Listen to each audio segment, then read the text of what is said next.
Hola, ¿cómo están? Bienvenidos a un nuevo programa de El Trámite del canal del Poder Judicial, un espacio donde buscamos en palabras sencillas explicarles ciertas acciones judiciales que se presentan en los tribunales de nuestro país. Hoy estamos en los juzgados civiles de Santiago, acá en la esquina de Amunátegui con Huérfanos, para contarles acerca de lo que es el juicio ejecutivo. Para que ustedes sepan, es este tipo de juicios los que son el 92% de las causas que se ven acá en los juzgados civiles de Santiago. Para eso voy a ir al primer juzgado y los invito a que antes veamos acerca de lo que es un juicio ejecutivo para que ustedes tengan más claro la información que luego les vamos a entregar. El juicio ejecutivo es el método más simple y rápido para que una persona o empresa cobre una deuda. Para esto, los tribunales se requieren de un título perfecto, que es un documento judicial que acredite el monto a pagar, como lo son todos aquellos firmados ante un notario. Si ese documento no existe, opera el mecanismo de gestión previa al juicio ejecutivo. En este trámite, el deudor tiene la posibilidad de reconocer la veracidad de los documentos o alegar que han falsificado su firma. Una vez ocurrido esto, los tribunales darán plazo al deudor o ejecutado para que explique por qué no ha pagado su deuda, lo que será comunicado y contestado por el adeudado o ejecutante para que los tribunales dicten una sentencia. En caso de que el deudor o ejecutado no pague, la ley faculta a un ministro de fe externo del Poder Judicial a que remate sus bienes y así saldar la deuda y los gastos operacionales de este procedimiento. Durante este periodo, el deudor o ejecutado podrá ir abonando el monto que debe y solo el adeudado o ejecutante decidirá si con esto se da por concluida la deuda o sigue adelante con el remate. Bueno, ya hemos llegado hasta el piso 15 de los juzgados civiles de Santiago. Específicamente esta es la parte del mesón del primer juzgado civil de Santiago. Es acá donde los abogados vienen a presentar sus escritos y ver cómo van sus causas. Y es aquí también donde esperamos poder explicarles más acerca de lo que es el juicio ejecutivo. ¿Cómo le va? Hola, ¿cómo está? Bien, pues oiga, ¿nos podría ayudar para saber más acerca de este tema? Por supuesto, aquí los estamos esperando, en la sala de proveedores, en la sala de audiencia, para que todos puedan aprender un poco más acerca del juicio ejecutivo. Muchísimas gracias. De nada. Vamos a seguir entonces en este camino para saber sobre este tema. Nos encontramos en la sala de proveedores del primer juzgado civil de Santiago, donde nos van a ayudar para saber más acerca de este tema. Hola, ¿qué tal? ¿Cómo te va? Sebastián, mucho gusto. Él es Andrés Retamal, es el oficial cuarto titular del primer juzgado civil de Santiago, que nos va a ayudar acerca de este tema del juicio ejecutivo. Andrés, cuéntanos. Tenemos entendido que hay dos fases previas para poder entablar un juicio ejecutivo. Acá nos puedes contar la primera, que vendría a ser una fase previa antes de llevar a cabo el juicio ejecutivo. Bueno, esto sucede básicamente porque la ley otorga valor, digamos, a ciertos títulos que pueden considerarse perfectos o imperfectos. Aquellos títulos que son imperfectos requieren una tramitación previa, que en el caso de los cheques, letra y pagaré, sería la notificación de su protesto, para lo cual se requiere simplemente la notificación de dicho protesto en términos judiciales, donde la persona tiene, en términos muy genéricos, digamos, el procedimiento, 3 días desde su notificación para pagar o para oponer tacha de falsedad a su firma. Eso quiere decir que la persona dice, a mí me falsificaron la firma. Exactamente. En el caso, recordemos que estos títulos imperfectos son aquellos que no tienen las formalidades habilitantes para ser título perfecto. Por lo tanto, podría perfectamente alegar la falsedad de dicha firma. En el caso de que, pasados los 3 días de su notificación legal, no o concurran estos dos requisitos, se perfeccionaría dicho título y permitiría, digamos, como título perfecto, comenzar propiamente tal con el juicio ejecutivo.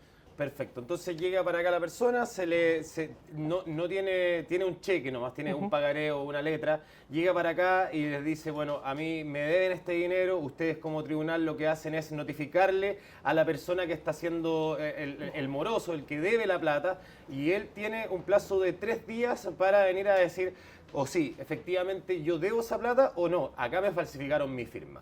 Exactamente. Y de ahí, terminada esa fase, podemos empezar ya a hablar de que se entabla ya el juicio ejecutivo. El juicio ejecutivo, como requisito esencial, es que conste una obligación no cumplida en un título ejecutivo perfecto para poder iniciarla.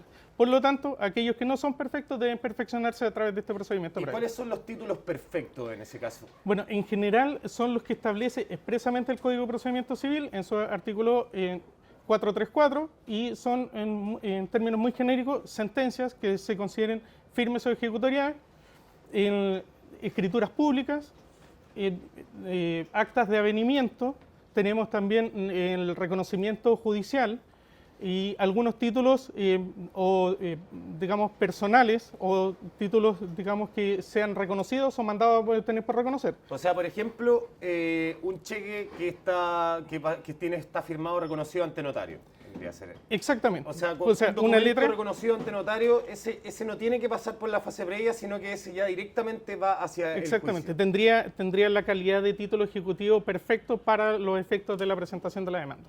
Pasamos directamente al juicio ejecutivo. ¿Qué es lo primero que sucede cuando ya son títulos perfectos los que estamos, o sea, ya están listos para poder pasar a un juicio ejecutivo? Bueno, habiéndose cumplido los requisitos esenciales, digamos, y la fase preliminar de todo escrito, porque aún el procedimiento debe ser por escrito. Pasando la primera fase o la admisibilidad de la demanda, el tribunal ordena despachar lo que se denomina mandamiento de ejecución y embargo, que da lugar al segundo cuaderno, digamos, del procedimiento ejecutivo. Este mandamiento debe tener 3 elementos básicos. Uno, la orden de requerir de pago al deudor por la cantidad señalada en el título perfecto. O sea, quiere decir que primero lo que se le hace a la persona es decir, oiga, ¿sabe qué? Usted está demandado, se le notifica que usted está demandado y usted tiene que pagar. Tiene que pagar la cantidad que aparece en el título. ¿Y eso qué plazo más o menos se le da a esa persona? La persona debería pagar en el acto, o puede oponerse a la gestión propiamente tal. Para ello tiene un plazo legal que va a depender desde cuándo se le realice el requerimiento de pago. ¿Ya? Ese plazo, de acuerdo a la norma, se establece que una vez requerido de pago se tiene 4 días y el requerimiento de pago se efectúa en la comuna donde se encuentra el tribunal. Ese plazo se amplía a 8 días si se notifica dentro de la jurisdicción del tribunal, pero fuera de la comuna donde se encuentra el tribunal. ¿Qué es lo que pasa si en este plazo de 4 días o de 8 días no hay ni pago ni persona que se oponga a esto? Bueno, en ese caso se debe certificar esa circunstancia y se omite la sentencia y serviría el mandamiento como sentencia propiamente tal para ejecutar a la persona, o sea, para ejecutar sobre los bienes de la persona la deuda que contiene el documento que se está tratando de hacer valer, digamos. O sea, una vez que no suceda esto, que no hubo ni pago ni tampoco hubo oposición, la ley ya tiene la facultad de poder ir y embarcarle las cosas a la persona. Lo que sucede es que el acto de embargo es aquella anotación que se realiza o que puede realizarse inmediatamente desde el requerimiento de pago. El mandamiento, las otras 2 menciones que tiene, además de la orden de requerir de pago, es la orden de trabar embargo sobre bienes suficientes del deudor en caso de no pago y la designación de un depositario provisional de esos bienes. La gente en general tiende a confundir el acta de embargo o la realización de la diligencia de embargo con el retiro de especies. Es una diligencia diferente. El retiro de especies no puede efectuarse sino ocurriendo 2 circunstancias. Habiendo opuesto excepciones, se haya dictado sentencia rechazando dichas excepciones o habiéndose certificado que la persona no opuso excepciones dentro del plazo. Entonces termina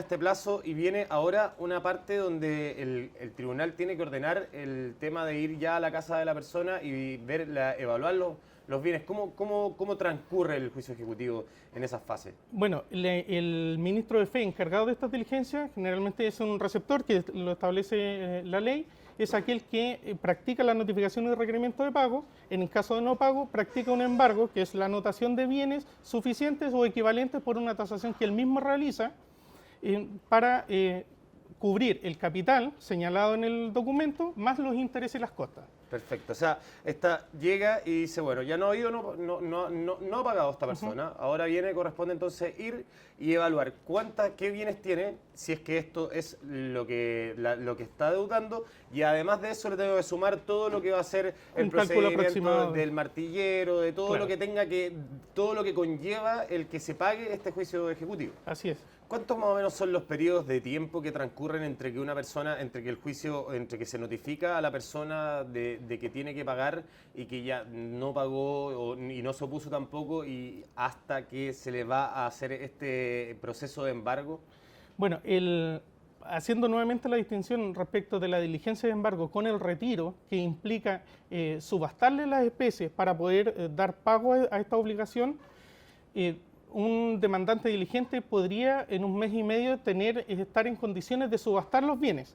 Ahora, en la práctica transcurren entre 3 meses y 1 año aproximadamente en que están en condiciones los procedimientos para poder rematar. Y en ese momento en que la persona está en un proceso de remate de sus bienes, ¿esa persona puede pagar la deuda en ese periodo? Sí, por supuesto. O sea, tiene varias formas el ejecutado para evitar la realización o la venta forzosa de sus bienes. Para que la gente entienda, el ejecutado es la persona que está siendo rematado, y el ejecutante es la persona que está pidiendo que se le demande. O sea, el ejecutante o demandante es aquel que está pidiendo el cumplimiento forzado de esta obligación incumplida por el demandado o ejecutado. ¿Ya? Entonces, estábamos en que esta persona puede seguir pagando. Sí, claro, durante el procedimiento, ya sea extrajudicialmente o poder concurrir a los tribunales a consignar, digamos, dentro de, obviamente, de sus posibilidades, siempre considerando que mientras no se pague la totalidad del capital, intereses y costas, el ejecutante puede solicitar al tribunal continuar la ejecución hasta el íntegro pago de dicha suma. Claro, o sea, quiere decir que si yo, por ejemplo, debo 200.000 pesos a una persona y de a poco le iba abonando y tengo 80.000 pesos que estoy abonando, pero todavía quedan 120.000, va a depender netamente de la voluntad de la persona que está pidiendo que le paguen, el decir, o puede decir, ¿saben qué? No, yo quiero llegar hasta las últimas consecuencias y que le rematen las cosas, y después él verá, yo agarro mi monto y después él verá su situación. Así es. En la generalidad o en la práctica, se ha demostrado que las personas que pueden ir consignando en los tribunales detienen efectivamente... Consignando es ir pagando, así es, abonando. O sea, ir pagando la deuda, consignando los dineros o depositando en las cuentas corrientes del tribunal, acompañando los comprobantes para tener constancia material de que hayan efectuado dichos pagos. En ese caso, los ejecutantes tienden, en la práctica, a solicitar que se les gire cheque por esas cantidades en vez de pedir que se les siga ejecutando. Por lo tanto, puede ser una salida o una alternativa al pago de las deudas. Perfecto, Andrés, muchísimas gracias por la información, te agradecemos, y bueno, nosotros esperamos que les haya quedado un poco más claro esto del juicio ejecutivo. Nosotros nos despedimos, como siempre, dejando a los invitados a que visiten nuestras diversas plataformas digitales del Poder Judicial para que nos sigamos comunicando y respondiendo las dudas que tengan. Que estén muy bien.